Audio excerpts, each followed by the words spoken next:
Justice for Kibuloy, ang sigaw ni na Vice President Sara Duterte, ang kanyang amang si ex-President Rodrigo Duterte, sina Senator Bato de la Rosa, Bongo, Robin Padilla, Cynthia Villar at Amy Marcos.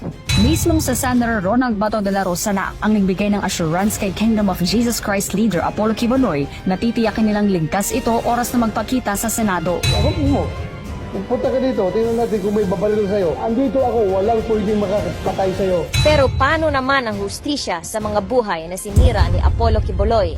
Ang mga babaeng kanyang ginahasa at ginawang parausan, ang mga babaeng ginawang alila at ibinenta na parang isda. Nasaan ang hustisya? Kaya ang sigaw ng bayan, justice for the victims of Apollo Kibuloy.